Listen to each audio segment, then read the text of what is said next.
Welcome in, everyone, to today's deep dive. If you spend any time trying to create content or, build a side hustle or just experiment with new digital tools, you are definitely in the right place. Yeah, absolutely. Because our mission today is to conduct a really in-depth analysis and honestly, a highly objective review of a very specific digital resource that's been kind of making the rounds lately. Right. It's called the 3-in-1 Fantasy Kids Activity Pack. Exactly. And our Yeah. goal over the next few minutes is to just break down exactly what this product is, evaluate some of the very bold claims it makes, and really help you decide if it is something you should actually try out to streamline your own digital workflow. And, to give you the clearest possible picture, our sources today are the actual sales and product pages for this specific pack, just to establish the baseline of what we're looking at here. Yeah, let's set the stage. So this is a digital product offering a library of 500 premium AI prompts, and it's being sold for a one-time cost of $9. Okay, let's unpack this. Because the core problem this product claims to solve is something almost everyone who has ever opened an AI tool has experienced firsthand. It's the dreaded blank screen. Oh yeah, the blinking cursor of doom. Yes. Think about it this way. Imagine you're starving and you walk into a high-end, extremely expensive restaurant. You sit down at your table and the waiter walks over. Right? But instead of handing you a menu, they just look at you, cross their arms and say, "So what do you want?" You have access to this world-class kitchen, but absolutely no framework for how to order. Exactly. You're instantly paralyzed because if you just look at the waiter and say, "Bring me some food," you have literally no idea what's coming out of those kitchen doors. Right. You might get a tiny bowl of plain white rice. Or you might get a massive five-course seafood tower that you're deathly allergic to. Yeah, which is a problem. A huge problem. You quickly realize that you have to give highly specific, incredibly detailed instructions to get what you actually want. Yeah. And honestly, that restaurant scenario is exactly what it feels like to log into an AI generator right Yeah. now. You have this vague idea of what you want to create, the cursor's just blinking at you, and, well, your mind goes totally blank. It really is a highly accurate representation of the psychological friction we experience with these platforms. Staring at an open-ended text box creates a massive cognitive load. It's exhausting. It is, because you're trying to invent the structural parameters of your request while simultaneously, trying to be creative with the actual idea itself. Doing both of those things at the exact same time is just exhausting for the human brain. Right. So our deep dive today is going to rigorously examine whether these 500 pre-written prompts genuinely solve that cognitive overload or, if this $9 pack is just another passing digital fad. Because we all know that if you just give an AI a generic, lazy instruction, something like, write me a blog post about kids' activities, Oh, the output you get back is almost universally terrible. it's awful. It's incredibly broad, the tone is inconsistent, and it sounds like a robot wrote it. Yeah. It lacks any kind of human nuance. Well, AI tools are essentially prediction engines, right? And they perform exponentially better when they are forced to operate within clearly defined boundaries. They need guardrails. Exactly. They need to know the specific tone, the reading level of the target audience, the format of the output, and, crucially, the negative constraints, like things they should absolutely avoid doing. And that structural gap is what this product is attempting to fill. Right. Yeah. It provides 500 structured frameworks designed to just eliminate the guesswork of how to speak to the machine. Yeah, that's the claim. The sales page actually lays out a very explicit three-step workflow that they promise will get you past that blank screen. Step 1 is open the pack. Step 2, choose a prompt from their list. And step 3 is copy, paste, and customize. Copy, paste, and customize. Yeah, and they really go out of their way to claim that this requires zero technical skills, zero design training, and zero marketing background. Like, if you can physically use a keyboard to copy and paste text, they claim you can use this system. Right. But I really have to push back on that premise for a second, because if the whole underlying system relies on thousands of buyers just copying and pasting from the exact same list of 500 prompts, Doesn't everyone just end up generating the exact same content? yes, Aren't we just flooding the internet with identical, mass-produced children's activity pages? Well, what's fascinating here is that the real mechanical value of this product is entirely hidden within that third step. The customized step. Exactly. The source text specifically emphasizes that these prompts are not rigid, immutable spells that you just blindly fire off. They're designed as reusable starting points with built-in variables. Wait, if I have to start changing variables and tweaking the prompts, that sounds suspiciously like actual work. Yeah. I thought the entire promise of this pack was 0 technical skills and immediate results. Well, there's a critical difference between technical skills and creative editing. To understand how this works, we really need to look at the anatomy of a bad prompt versus the framework prompts included in this pack. Okay, give me an example. So a bad amateur prompt is simply, make me a kid's maze. That gives the AI no parameters, and it just gives you a generic output. Right. But the frameworks in this pack look a lot more like a fill-in-the-blank formula. For example, it might say, act as a bracket target audience bracket educator, create a bracket theme bracket activity focusing on developing bracket-specific skill bracket. Ah, I see. So the prompt itself provides all the heavy lifting of the structure, and I just literally fill in the brackets. Yeah, you fill the brackets with 5-year-old, outer space, and fine motor skills. And then tomorrow, you reuse the exact same prompt, but you swap those brackets to third grader, deep ocean, and problem solving. Oh, wow. Right. So the value of the $9 isn't buying the final output the AI gives you. The value is that the formula shifts your brain's operating mode. You go from staring at a blank screen trying to generate an idea out of thin air to simply editing and filling in the blanks of an existing draft. Exactly. And neurologically speaking, editing is vastly easier and requires far less cognitive energy than generating something entirely from scratch. It's basically the difference between having to pour a concrete foundation yourself versus moving into a house where the walls are already framed and you just, get to decide what color to paint them. The heavy structural engineering is done for you. Which gives you immediate momentum. And once you have that momentum, the creative process naturally takes over. The friction is completely gone. It's a huge relief. So let's put ourselves in the shoes of someone who actually buys this and wants to test that out. If the whole point is giving you practical things to try, we need to know what kind of house we're actually building here. Let's look at the actual contents. Right. The source material organizes these 500 prompts into 4 distinct categories. But rather than just listing them out like a textbook, let's look at how someone might actually use these in a real-world scenario. Imagine you're trying to build a brand new digital business from scratch. Which is a very common use case for this type of product, by the way. If you are starting from zero, your first hurdle is usually building an audience or finding a way to market yourself. Right. And that is exactly where you would dip into their first category, which focuses entirely on content creation. The prompts here are engineered to help you draft blog posts, write compelling product descriptions, Sequence email newsletters. yeah, and generate social media captions. It's essentially your introductory marketing toolkit. But then, once you have a strategy for attracting an audience, you actually need something to offer them. Right, you need a product. And that pulls you directly into the second category, which is image-pumped ideas. These are frameworks specifically designed to be fed into AI image generators.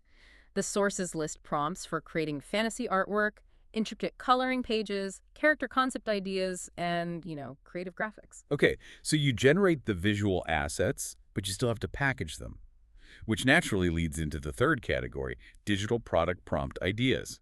This section gives you the frameworks to take those raw images and turn them into downloadable assets you can actually sell or just give away to your audience. We're talking outlines for printable activity packs, full activity books, educational worksheets, and templates. You've essentially built the entire front end of a small business. Pretty much. But here's where it gets really interesting, because the fourth category completely shifts gears. We just walk through creating content, generating images, and packaging digital products.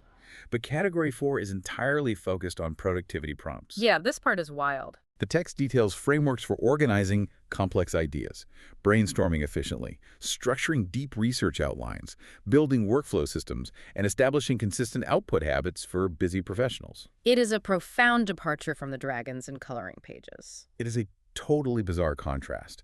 I mean, the product is literally advertised as the 3-in-1 Fantasy Kids Activity Pack. When someone hears that title, they immediately picture unicorns, magical forests, and maybe some alphabet tracing pages for a toddler. Right, something very cute and simple. But hidden inside this package is a comprehensive suite of workflow systems and search engine optimized content planning tools for adult professionals. It feels like this is secretly a high-level productivity masterclass that someone just dressed up in a children's fantasy costume. The juxtaposition is really striking, but the source material explicitly addresses why they chose this specific Fantasy Kids wrapper. It wasn't arbitrary at all. Oh, Yeah. The niche is chosen because it is heavily in demand, it's incredibly imaginative, and universally flexible. It appeals to a massive demographic of families, teachers, and homeschoolers who are looking for themes like, hidden object games or learning through play. but the underlying engine running those prompts has absolutely nothing to do with the fantasy theme itself. That is the core insight. The mechanical structure of how these prompts are engineered, the way they instruct the AI to build a logical outline, or research search-friendly titles, that is universally applicable. I see. You might use a Category 4 prompt today to outline a 10-page coloring book about a magical forest.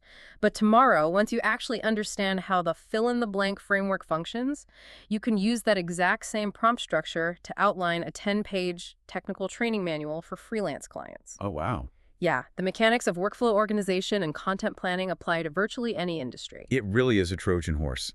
They use a fun, highly accessible niche like children's activities to essentially teach you the fundamentals of professional AI prompting. So, since we know this isn't just about drawing dragons, but actually about structuring a broader workflow, we have to ask the hard question. Who is actually going to get practical value out of this? Like, who is this actually built for? The stated target audience in the text definitely reflects that broader utility. It is certainly geared toward beginners who are overwhelmed by the blank screen and just need a reliable starting point. But they also explicitly target active digital sellers who are trying to scale up their product libraries rapidly. Okay, so it's not just for newbies. Not at all. It's for freelancers who need to draft client support materials efficiently and parent creator brands developing themed activities. And the logistics of the offer also play a huge part in whether this is worth trying. Like, it's an immediate digital download, so there's no waiting around. You pay the one-time cost of $9, and you get instant access to the entire library of 500 prompts. Right. And they also back it with a 30-day refund policy, which lowers the stakes considerably.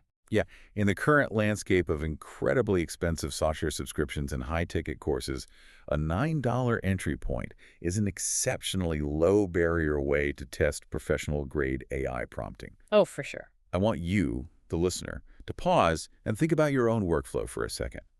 How much time do you spend during an average week just sitting at your desk, agonizing over the structure of a first draft, or trying to brainstorm ideas from scratch? Probably way too much time. Right. If you could buy back just 1 or 2 hours of your time because you didn't have to start from an empty page, I mean, getting a few solid email outlines or a single week's worth of content planning seems like a worthwhile experiment to try. Definitely. Even if you only ever use 10 out of the 500 prompts provided in the pack, you've almost certainly gotten your $9 worth in saved time and mental energy. If we connect this to the bigger picture, the true value proposition being sold here isn't actually the literal list of text prompts. What is it then? It's the psychology of behavioral design. The sales text leans heavily on a very specific philosophy, which is that small, consistent actions can support long-term productivity. The ultimate selling point is friction reduction. By lowering the barrier to entry, you're basically tricking your brain into getting to work. Exactly.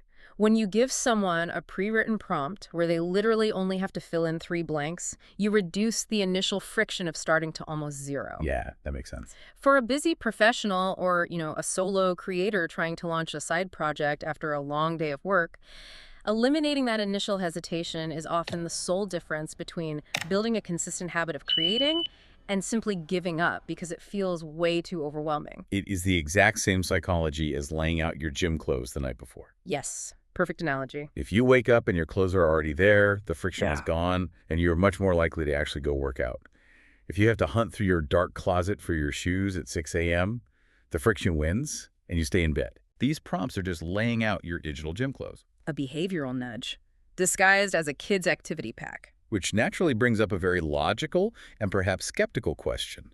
If this is such an affordable, friction-free way to streamline content creation and build digital products, why isn't everyone doing it? That's the big question. Right. If AI is doing the heavy lifting, why isn't the entire internet quietly making easy money selling printable activity packs?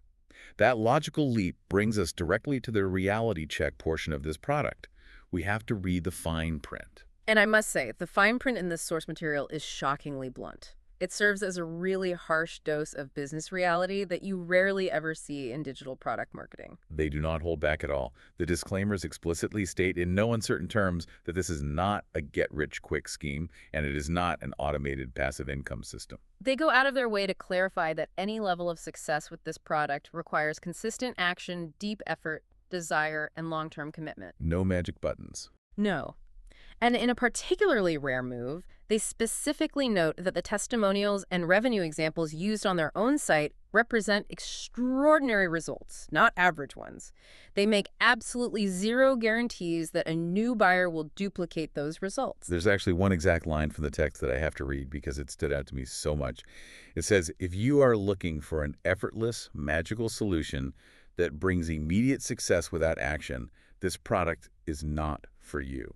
Wow. I know. They even follow that up by saying if you aren't prepared to actually put in the effort, they, quote, finally suggest you refrain from purchasing.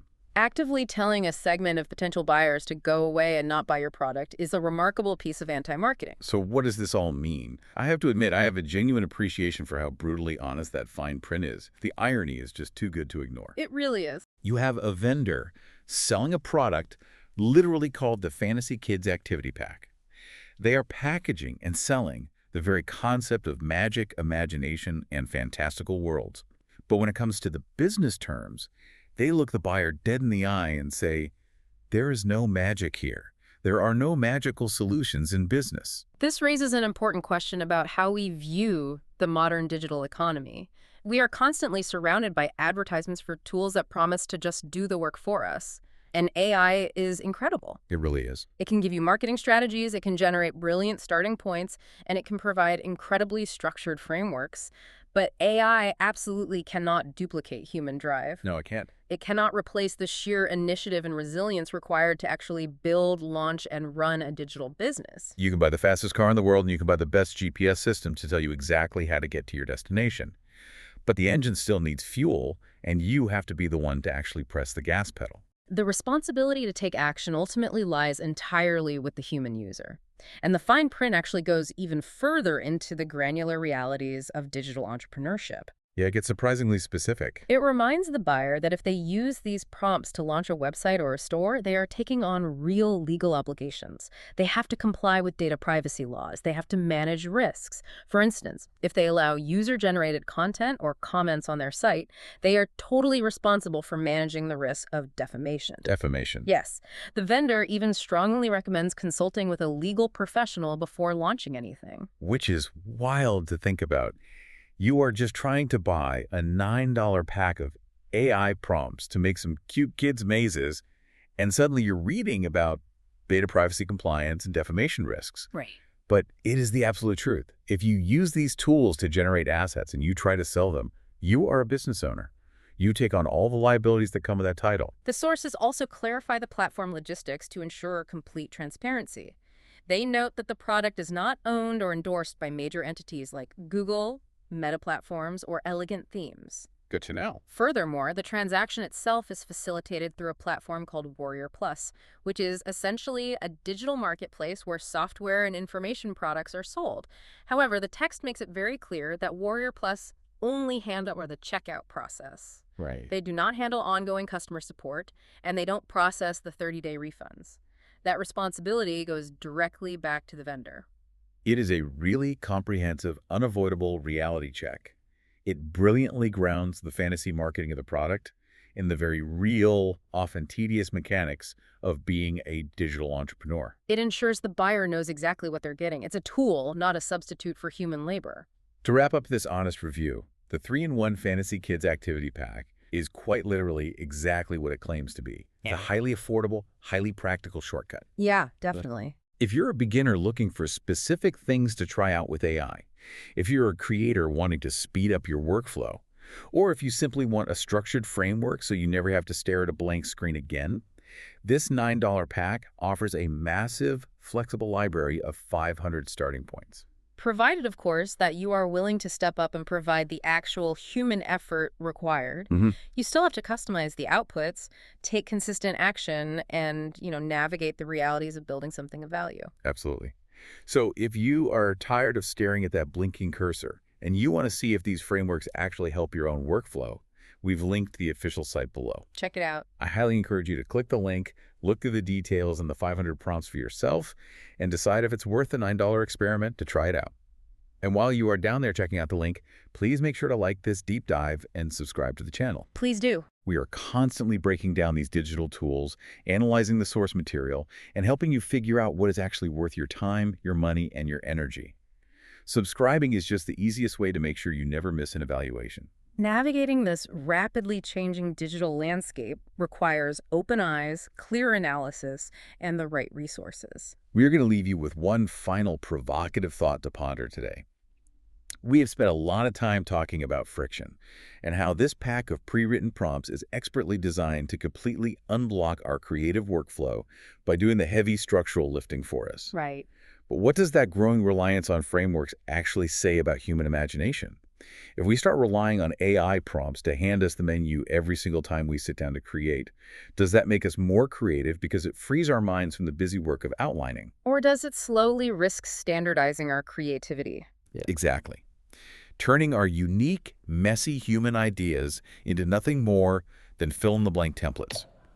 When you sit down at that restaurant and you use the menu they hand you, are you finally ordering the perfect meal, or are you just eating the exact same dinner as everyone else in the room? It's a great question. Something for you to think about. We'll see you on the next Deep Dive.